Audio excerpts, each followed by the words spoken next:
एक मुलगी आपल्या कुटुंबासोबत प्रवास करत असताना तिला तिच्या ट्रेनमध्ये ज्या ट्रेनमध्ये बसली होती तिच्या सीटच्या शेजारी एक तरुण येऊन बसतो. त्या मुलगीचं वय त्यावेळी 16 असतं आणि तो जो मुलगा असतो तो साधारण तिच्यापेक्षा 10 ते 12 वर्षांनी तिच्यापेक्षा मोठा असतो. आणि जेव्हा ते शेजारी शेजारी बसलेले असतात तेव्हा त्यांची नजरानजर होते आणि ते दोघं एकमेकावरती फिदा होतात. आणि त्यानंतर पुढे जाऊन आपण बोलायचं कसं, कॉन्टॅक्ट कसा करायचा, त्यासाठी ते दोघं आपली इंस्टाग्राम ID एका दुसऱ्याला देतात आणि ते दोघं आपापल्या मार्गी निघून जातात. आणि तो जो मुलगा असतो तो 4400 किलोमीटर दूर सौदी अरेबियामध्ये राहत असतो आणि ही मुलगी छत्तीसगडमध्ये कोरबा या ठिकाणी राहत असते. आणि हे दोघं इंस्टाग्रामच्या माध्यमातून रोज बोलत असतात.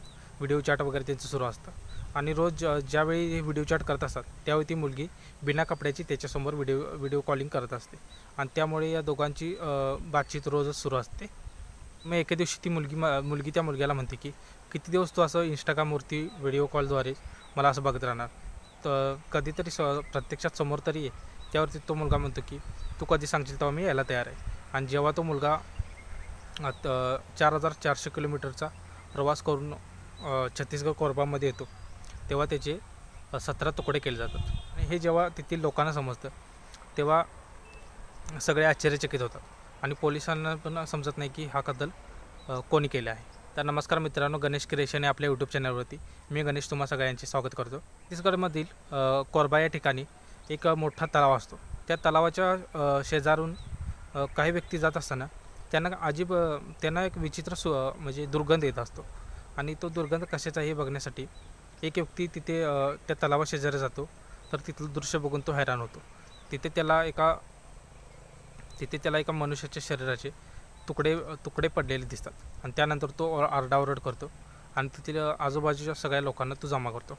आणि तिथली परिस्थिती बघून सगळेजणच हैराण होतात आणि सगळेजण बोलू लागतात की अरे हे मी पण 2-4 दिवसापासून हा दुर्गंध सहन करत होतो. नंतर पोलिसांना बोलवण्यात येतं आणि पोलीस तिथे येतात. आणि पोलीस आल्यानंतर डॉग स्क्वॉड वगैरे पोलीस सगळी छानबीन सुरू होते. सगळ्यांना सांगण्यात येते की तिथल्या गावाला सगळ्यांना सांगण्यात येते की जर अशी कुठली वस्तू तुम्हाला विचित्र आढळली तर त्याची खबर तुम्ही आम्हाला लगेच द्या. पण गाववाल्यांना देखील तसं काही तिथे विचित्र असं वेगळं असं काही सापडत नाही.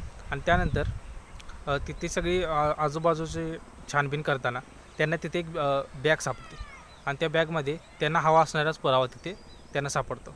त्या बॅगमध्ये त्या मुलाचं आधार कार्ड, पासपोर्ट आणि विमानाचं तिकीट असतं. आणि त्या आधार कार्डवरून आणि त्याच्या पासपोर्टवरून त्याचा पत्ता वगैरे सगळा त्यांना माहीत होतो. पोलीस त्या आधार कार्डच्या पत्त्यावरती जातात आणि आधार कार्डवरील पत्त्यावर गेल्यानंतर त्या मुलाचा भाऊ मोहम्मद अन्सारी हा समोर येतो आणि तो सांगतो की माझा भाऊ असलम शेख हा इथेच राहतो, पण काय त्याच्या नोकरीसाठी तो सौदी अरेबियामध्ये काही वर्षापूर्वी तिथे गेला होता आणि तो इथे कधी आला ह्याची आम्हाला काहीच खबर नाही आणि छत्तीसगडमध्ये कधी आला आहे हे आम्हाला देखील काही माहीत नाही. पोलीस त्यांच्या घरच्यांचं सगळं म्हणणं वगैरे ऐकून घेतात आणि त्या असलम अन्सारीच्या फोनची लोकेशन वगैरे चेक करतात आणि त्याच्या सौदी अरेबियामधील मित्रांशी देखील ती बोलतात. आणि तेव्हा त्यांना असं समजते की हा मुलगा एका इंस्टाग्रामवरती मुलीशी बरेच दिवस झालं बोलत होता आणि तिच्या तो प्रेमात होता.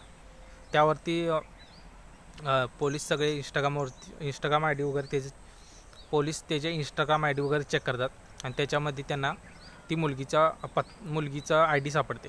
त्यानंतर त्या ID वरून ती मुलगी कुठल्या एरियात राहते ते सगळा ती शोध घेतात आणि त्या मुलीच्या घरी पोचतात. त्यावेळी ती मुलीच्या घरचे पोलिसांना सांगतात की आमचा या मुलीशी काहीच संबंध नाही आणि ती आमच्यासाठी मेली आहे, कारण तिचं चरित्र चांगलं नाही आणि तिला आम्ही किती पण समजावलं तरी ती काही ऐकत नाही. त्यामुळे आमचा आणि तिचा काही संबंध नाही आणि ती आता या घरात राहत नाही. पण पोलिसांकडे त्या मुलगीचा मोबाईल नंबर वगैरे असतो. त्याच्यामुळे पोलीस तिचं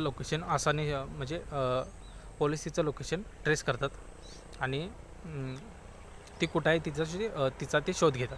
त्यावेळी ती तिच्या प्रेमीसोबत कुठेतरी चंदीगडला गेलेली असते आणि तिचा प्रेमी देखील, ते प्रेमीचं नाव तिच्या राजा खान असतं.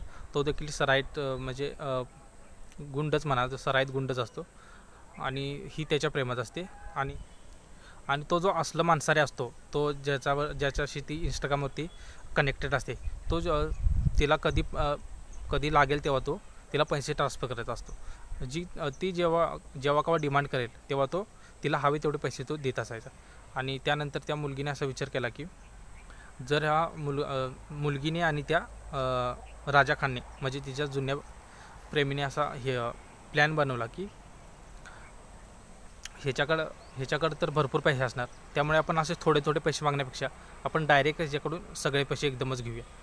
त्यावरती ती मुलगी म्हणते की हां, ही आयडिया तर चांगली आहे. त्यानंतर ती मुलगी त्याच्या अजून त्याला अट्रॅक्ट करण्यासाठी रोज व्हिडिओ कॉलवरती नड व्हिडिओ कॉल करते, म्हणजे विदाऊट कपडे ती व्हिडिओ कॉल त्याला करणे सुरूच असते तिचं, ज्याच्याने तो आज आणखीनच अट्रॅक्ट होईल.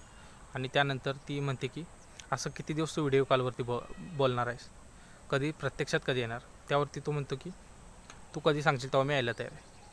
त्यावरती ते राजा खानने सांगितल्याप्रमाणे ती मुलगी त्याला तिथे बोलवते आपल्याकडे, आणि तो विमानाने दिल्लीमध्ये येतो आणि दिल्लीमधून छत्तीसगडला तिच्यापाशी तिने जिथे बोलवलं होतं तिथे येतो.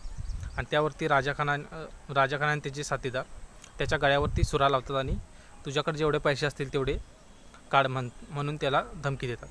त्यावरती तो ओरडण्याचा प्रयत्न करतो आणि ओरडण्याच्या प्रयत्नात झटापटीमध्ये तो राजा खान त्याला चाकूने भोगसून काढतो. आणि राजा खानचा व्यवसाय मच्छीचा आणि मटणाचा असल्यामुळे शरीराचे तुकडे करणे काही अवघड नव्हतं. त्याचा तो मच्छी मटण कट करत असल्यामुळे त्याला तो सराईतपणे तो त्याचे तुकडे करतो आणि तुकडे करून ते त्याच्या पिशवीमध्ये भरतात, पोत्यात भरतात. आणि तो तिथल्या इलाक्यातला एक मोठा तलाव असतो, त्याच्या ठिकाणी तो आणि ती मुलगी ते फेकायला जातात. त्यावेळी तिथे आपली पोलिसांची पेट्रोलिंग टीम असते बघा, ती गाडी फिरत असते, ती तिथे येते. आणि तेव्हा तिथनं ती जात असते गाडी, आणि त्यांना असं वाटतं की आपण आता पोलिस आपल्याला पकडतील का काय, म्हणून ती घाईघाईत थोडे तुकडे आत टाकतात, थोडे ते तुकडे असे बाहेरच राहतात. आणि ते असं तलावात आत पडतच नाहीत, ते असं तलावाच्या साईडलाच असे पडलेले असतात. आणि त्यामुळे ते पोलीस तेव्हा त्यांना काय विचारत नाही, पोलिसांचा काय त्यांच्यावर संशय आलेला नसते. ते पेट्रोलिंग करतात आणि ते तिकडून निघून जातात. आणि काही दिवसांनी मग ते तुकडे जे पडलेले असतात साईडला ते सडतात आणि तो वास जातो. आणि मग लोक पोलीस गोळा करून पोलिसांना तिथे येऊन मग ह्या सगळ्या प्रकरणाचा छडा लागतो. तर मित्रांनो, आजची स्टोरी तुम्हाला कशी वाटली ते कमेंट करून नक्की सांगा. आणि अशाच प्रकारचे नवनवीन व्हिडिओज बघण्यासाठी तुम्ही आपल्या या चॅनेलला नक्की सबस्क्राईब करा.